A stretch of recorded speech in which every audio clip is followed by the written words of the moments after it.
बिस्मिल्लाहिर्रहमानिर्रहीम अस्सलाम वालेकुम।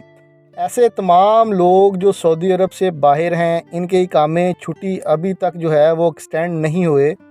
इनकी छुट्टी और इकामे एक्सटेंड होंगे या नहीं, क्योंकि सऊदी गवर्नमेंट की तरफ से दी जाने वाली एक्सटेंशन में सिर्फ़ 9 दिन बाकी हैं। अभी तक बहुत सारे लोगों के इकामे और छुट्टी जो है वो एक्सटेंड नहीं हो सकी।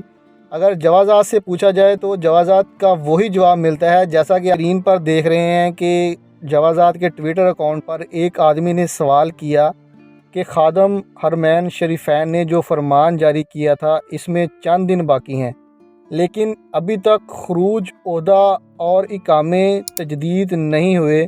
तो इसको जवाज़ात से वही जवाब मिला जो पिछले 1.5 माह से मिल रहा है कि हम इस पर काम कर रहे हैं, सिस्टम में कोई ख़राबी है जिसकी वजह से सिस्टम स्लो है। तो चंद दिन के अंदर अंदर आपके खरूज ओहदा और इकामे जो हैं वो तजदीद हो जाएंगे। जैसा कि आप जानते हैं कि इससे पहले सऊदी गवर्नमेंट ने ये एक्सटेंशन जो है वो नवंबर से बढ़ाकर जनवरी तक की थी, इस वजह से कि रश ना हो, एकदम से जो है वो लोड ना पड़े। तो लोड को मैनेज करने के लिए उम्मीद है कि ये एक्सटेंशन जो है वो जल्दी मिल जाएगी, इसमें परेशानी वाली कोई बात नहीं है। तो हमारी दुआ आपके साथ है, अल्लाह ताला सब के लिए आसानी पैदा करे। वीडियो अगर पसंद आई है तो वीडियो को लाइक ज़रूर करें, चैनल को सब्सक्राइब कर लें और बेल आइकन को प्रेस करें ताकि तमाम इन्फॉर्मेशन वीडियो आप तक पहुंचती रहें।